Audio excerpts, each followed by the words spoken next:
Bonjour à tous. Si vous croyez que le pastel c'est simplement de la poudre qu'on étale pour colorier, eh bien je vais vous prouver qu'il y a des tas de manières de faire très différemment. Et si vous regardez cette vidéo jusqu'à la fin, vous apprendrez plein de petites astuces qui rendent la structure de votre pastel bien plus intéressante.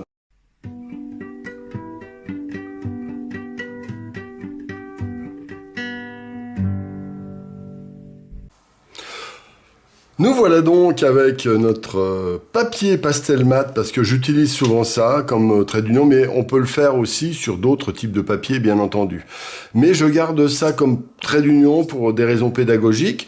Je sais que parmi vous, il y en a certains qui utilisent d'autres papiers. Alors donc d'abord, de quoi disposons-nous pour faire des effets de matière? Parce qu'il s'agit de cela. Nous avons des crayons, donc qui vont avoir des mines fines, des bâtonnets qui sont plus durs, qui sont par exemple les carrés comptés, que j'utilise souvent, et d'autres crayons, pastels, des bâtonnets qui sont très tendres. Là, ce sont des gyros qui sont très bien aussi. Voilà, mais je ne vais pas prendre celui-là parce qu'il est de la même couleur. Je vais prendre un vert, donc, ou un mauve. Donc, je vais vous montrer comment on peut poser le pastel. Mais avant toute chose, je voudrais montrer comment, la plupart du temps, le pastel est posé. C'est-à-dire que, je vais prendre celui-ci parce qu'il sera plus visible. Trop souvent, on croit qu'il s'agit dans le pastel de faire un dessin, et puis on colorie. Voilà, et puis on estompe. Voilà, on fait le dessin, comme ça, bon j'exagère, et puis on tartine. Voilà, on tartine, donc on met une couche de poudre. Voilà, ça c'est le truc classique. Voilà. Donc on met beaucoup de poudre. Et puis on fait un beau mixage avec une couleur à côté. Voilà, comme ça. Bon, voilà, comme ça. Et on fait des choses très minutieuses en estompant, etc. Voilà. C'est quelque chose de très courant. On fait ainsi des travaux très très précis, très minutieux, de type hyperréalisme ou des choses comme ça. Alors, cette technique-là, c'est évidemment une bonne technique. Elle sert à pas mal de choses parce que elle est comment dire, assez universelle. Elle permet de faire des beaux effets, des beaux mélanges, des beaux dégradés, etc. Mais lorsque ça devient trop systématique et qu'il n'y a que surcharge de poudre pour faire des choses très minutieuses, ça pose un problème. Donc, il faut absolument la garder parce qu'elle est utile, mais elle n'est qu'un des nombreux ingrédients existants. Ainsi, si vous commencez à faire des empattements, donc la première étape, c'est la pose et l'estompage. Donc si on met un empattement comme ça, vous voyez, avec un bâtonnet très poudreux, on va avoir, franchement, ça va marquer de manière massive. Et vous voyez, ça déborde dans tous les sens, parce qu'il y a une couche de poudre au-dessus, très épaisse. Si vous utilisez un carré compté, vous aurez donc un effet beaucoup plus discret, c'est-à-dire que ça n'ira quasiment pas autour, et ça va incruster le papier. Alors dans un premier temps, ce sont des effets de matière un peu loupés, dans le sens où il y a peu d'épaisseur, peu de poudre, mais on marque le papier et ça permet de dessiner. Donc voilà, ça c'est une grande différenciation, c'est le crayon, le bâtonnet dur et le bâtonnet tendre.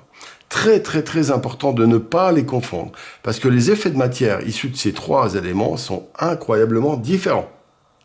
Alors, les empattements, alors on peut faire bien entendu des poses et des estompages épais. Par exemple, on pourrait très bien faire des endroits avec du pastel avec beaucoup de surcharge comme ça, par exemple. D'accord? Il faut savoir aussi voilà, comme ça, par exemple, voilà. Et si on utilise le pastel très tendre comme ça, sur du pastel mat, ça va encore aller. Mais si on l'utilise sur un papier assez léger comme ça, par exemple, hop, ça va s'en aller dans tous les sens. Alors que là, je ne le ferai pas. Donc, vous comprenez aussi, la nature du papier va être déterminante pour les effets que vous allez utiliser. Ça, c'est vraiment très, très, très, très, très important. Alors maintenant, si on fait, par exemple, ces points, ces gros points, ces grosses touches comme ça, ces estompages, cette pose de cette manière, on pourra faire des effets. C'est-à-dire que c'est différent de tout tartiner comme ça, ou de faire des effets comme ça et de les compléter en plusieurs étapes. Donc, vous voyez, par exemple, on pourrait très bien, voilà, faire plusieurs étapes. hop, réestomper, en rajouter. Donc on fera des variations, des vibrations, alors que là on va avoir une grosse tartine. Rien que ça, pourtant c'est quasiment la même manière de poser la peinture, le pastel, eh bien ça change complètement les choses. Voilà, d'accord? Voilà. Et donc on peut faire vibrer les choses comme ça. Ensuite, il y a donc la manière de poser donc du pastel dur, du pastel tendre et le crayon. Maintenant, on va attaquer un autre sujet. Ce n'est pas simplement des empâtements, je dirais, ce sont les traits. Alors les traits ça c'est quelque chose de très utile, et vous verrez à la fin le mixage global, on va dire.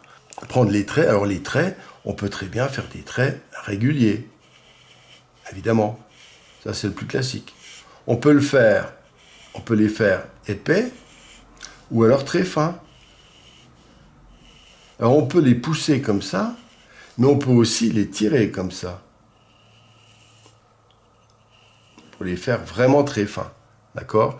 Et dans ce cas-là, on n'utilise quasiment que le poids du crayon.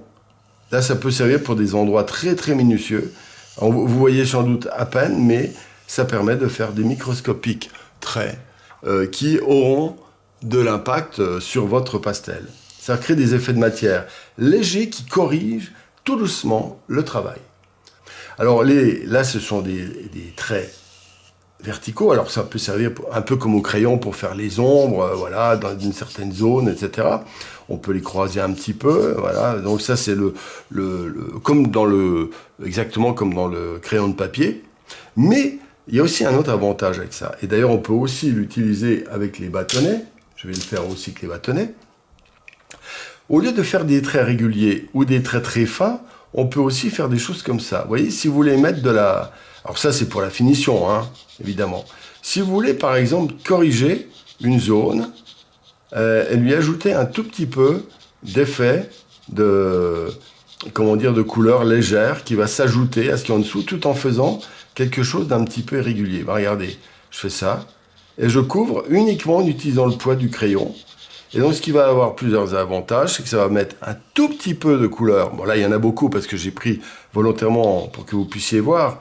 Mais quand on fait ça très très légèrement sur un portrait ou je sais pas quoi, vous allez faire vibrer toute une zone. C'est très très très agréable. Vous voyez, simplement le poids du crayon et vous le faites tourner. Soit en faisant comme ça, regardez, en même temps, vous faites ça et en même temps, vous faites ça. Alors là, vous allez avoir une espèce de bobine de fil de fer qui peut être très intéressante, que j'ai utilisée. Par exemple, c'est comme ça, en partie, que j'ai fait le portrait que vous venez de voir sans doute sur YouTube. C'est en partie avec cette technique-là que je l'ai fait. D'accord? Alors on peut jongler aussi, des fois on peut le prendre plus fort et en appuyant comme ça. On peut le faire soit uniquement avec le poids du crayon, soit en appuyant un petit peu et en le tenant, mais en tournant comme ça.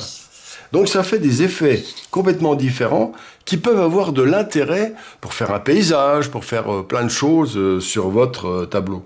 Voilà, ça ce sont les traits et je vous conseille vraiment vraiment de les utiliser. Alors par exemple, il y a aussi d'autres manières pour les traits, c'est que vous pouvez très bien faire des petits traits comme ça. Ça peut servir à certains endroits, dans un paysage, dans un sol, dans un paysage urbain, voilà, des petites techniques par petits traits. On est toujours dans les traits, d'accord ? Alors, les traits réguliers, irréguliers, coupés comme ici, irréguliers, etc. Alors maintenant, les touches. Alors les touches, il y a les toutes petites touches, on va dire. Alors les petites touches, elles peuvent être variées. Alors je vais prendre une couleur un peu kitsch pour que vous la voyez bien.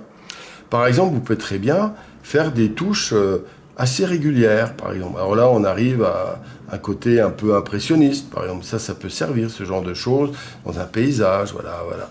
Mais ces touches régulières, on peut aussi en faire des feuillages, par exemple. Hop, si je fais des éléments comme ça, hop, en donnant un mouvement différent, je vais faire des feuillages. Vous comprenez?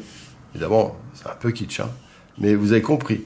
Donc on peut gérer par petites touches, presque toujours de la même taille, mais pas forcément. D'accord? Alors, après, il y a d'autres solutions. On peut travailler avec par exemple, des points. Imaginons que vous ayez une surface, par exemple, là, je vous montre, ici, par exemple, j'ai travaillé avec des points. Alors là, je pourrais très bien dire, tiens, je vais le faire plus vert. Bon, je vais le faire, mais je changerai après. on pourrait tapoter, voilà, juste un tout petit peu, avec des petits points. Ça n'a rien à voir à changer la couleur globalement, mais j'ajoute quelques petits points qui vont juste donner, vous voyez, une petite variation.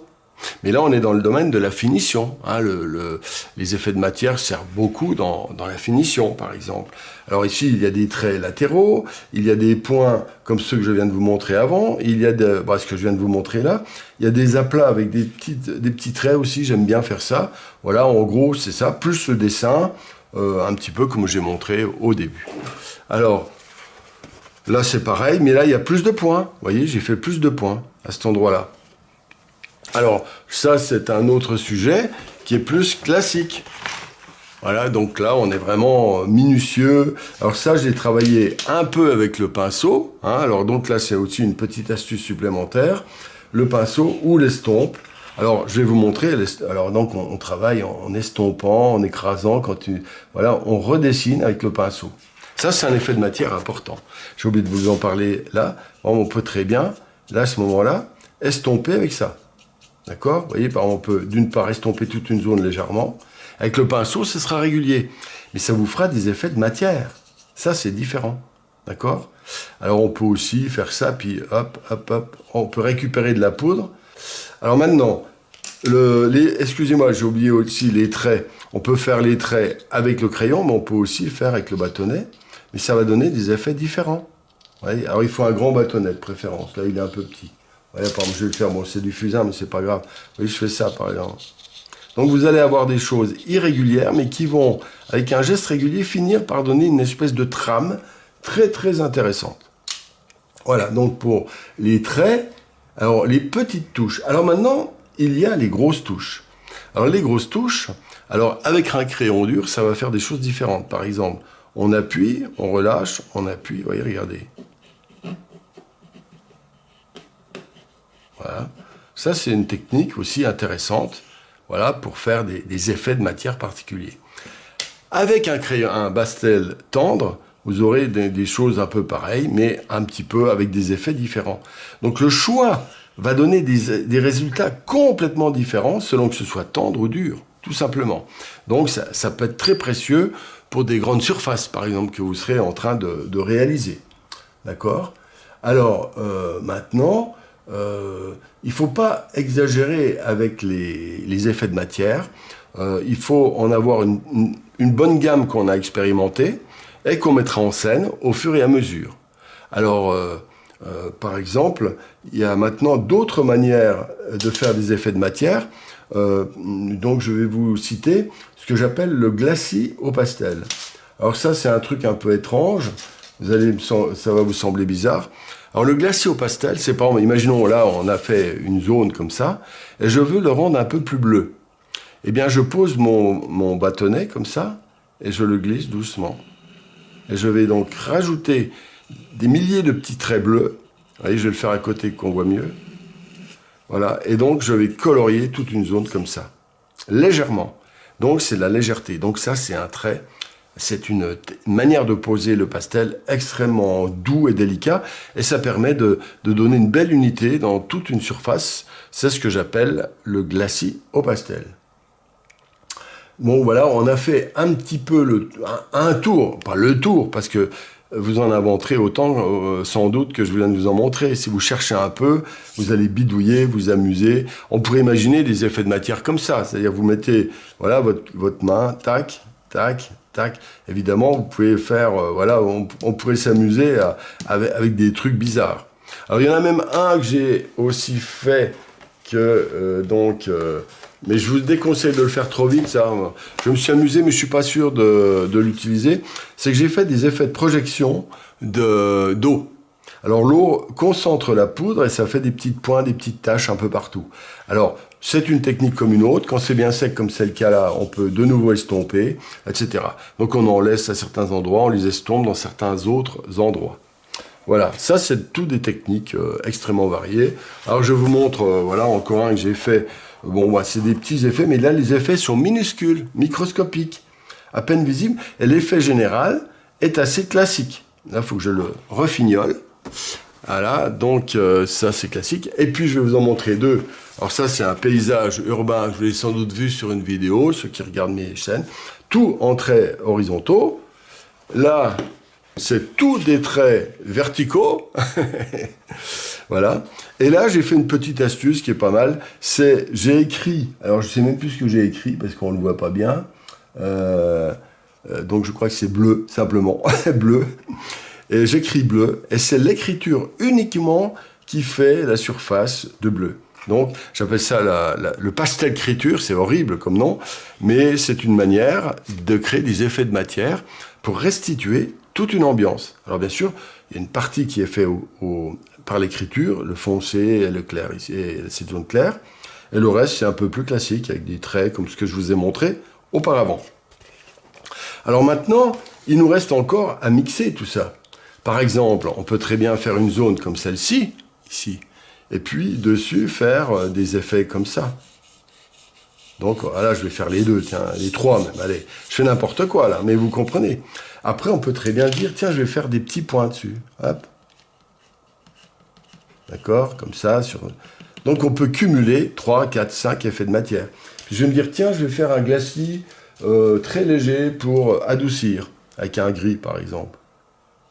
Hop, hop, voilà. J'aurais dû incruster, voilà. Après, je vais tapoter comme ça, tiens, voilà.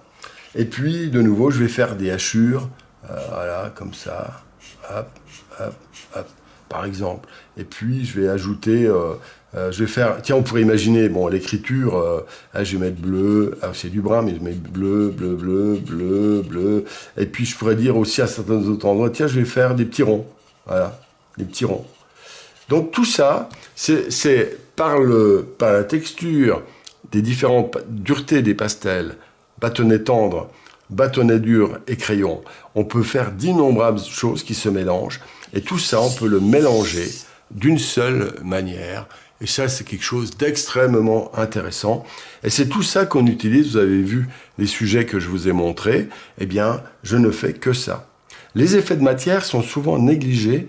Et on croit que le pastel, c'est simplement un dessin colorié. Or, avec tout ça, vous pouvez créer une vie interne, peut-être pas à la hauteur de la peinture à l'huile, par exemple, ou à l'acrylique, parce que là, les effets de matière sont encore plus nombreux, parce qu'il y a les effets de fusion grâce aux dilutions de la peinture avec de l'essence ou de l'eau, c'est de l'acrylique. Donc, tout ça, ça donne des effets vraiment variés et très, très accidentels, qui sont très intéressants. Mais, on va dire, je pense que ces outils-là sont fondamentaux parce que vous passiez travailler de manière abstraite ou de manière classique, ça va vous donner une belle texture très agréable. Et à travers les mixages, évidemment, lorsque vous avez 10 sortes d'effets de matière, et puis que vous les cumulez, vous vous rendez compte, 10 fois 10 fois 10 fois 10 fois 10 fois 10, ça représente des millions de solutions. Des zones d'un côté, vous pouvez sur une certaine partie du pastel faire des zones très légères, très dégagées, des zones très concentrées avec plein de détails, d'autres zones avec des taches, enfin, faut pas non plus exagérer. Et la règle, je dirais, qui est quand même, c'est la prudence, c'est-à-dire que avec les effets de matière, il faut faire très attention, car on pourrait, un petit peu comme un gamin dans une pâtisserie, faut pas se gaver de tous les gâteaux. Et bien là, c'est pareil. Si vous en avez 10 à disposition, utilisez-en 3 ou 4 maximum, un qui sera le principal, un qui sera le secondaire, et puis 2 qui vont juste être des petits accompagnements. Et avec ça, vous allez donner une autre gueule à vos pastels. Voilà. Eh bien, écoutez, n'oubliez pas le pouce, commenter, partager, etc. Ça me sera bien utile pour le référencement de ma chaîne. Voilà, je vous souhaite des bons exercices, amusez-vous avec tout ça. Bien sûr, tout ça, je l'expérimente dans les formations de manière très, très poussée, avec plein de détails, plus de techniques. Mais bon, voilà, ça vous donne déjà une bonne idée. Voilà. À bientôt!